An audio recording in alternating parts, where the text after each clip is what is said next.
নোয়াখালীবাসীর মতো ধর্মপ্রাণ, সৎ, পরিশ্রমী আর আন্তরিক মানুষ সারা বাংলাদেশে কোনো মানে আসেনি।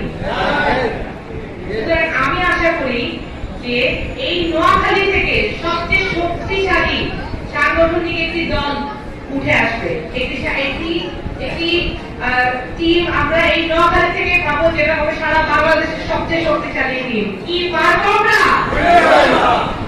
পারবো নাকি? ইনশাআল্লাহ। আমার একটা অনুরোধ, আমি জানি আমরা নোয়াখালীবাসী অনেক ধর্মপ্রাণ, আর আমরা ধর্মীয় অনুশাসনের বাইরে গিয়ে কখনোই ভুল করেও কোনো কাজ করি না, করতে পারার কথা ভাবতেও পারি। এখানে আমি দেখেছি আজকে আমার যত ভাইরা আছেন, মুরব্বীরা আছেন, এখানে যারা আছেন, সবাইকে আমি অন্তঃস্থল থেকে ধন্যবাদ জানাচ্ছি আজকে এখানে উপস্থিত হওয়ার জন্য। কিন্তু আমি দেখতে পাচ্ছি আমার এখানে যে বোনরা অংশগ্রহণ করেছেন তাদের সংখ্যা তুলনামূলকভাবে অন্য অনেক জায়গা থেকে অনেক বেশি হলেও নোয়াখালীতে যত নারী আছে সেই তুলনায় কম।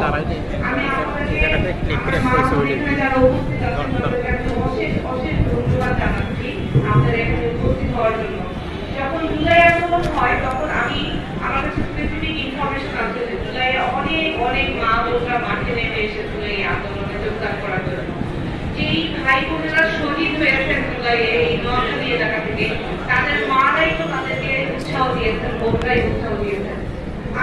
আমি বলছি না যে এই মা বোনেরা আমাদের ধর্মীয় সামাজিক যে অনুশাসন আছে সেটাকে ত্যাগ করে রাজনীতিতে আসেন, কিন্তু মা বোনের প্রতি আমি বিশেষভাবে একজন নারী হিসেবে, নোয়াখালীলা মাইয়া হিসেবে আইন করে অনুরোধ করিয়েন, আমরা নিজেকে অধিকার বুঝিল, আমরাও নোয়াখালীবাসী, আমরাও বাংলাদেশের নাগরিক, আমাদের নিজেকে অধিকার আছে নাগরিক হিসেবে, নিজেকে কথায়ন করেন, নিজেকে অধিকারের কথায়ন করেন, দাবিয়ান তুলে ধরবেন।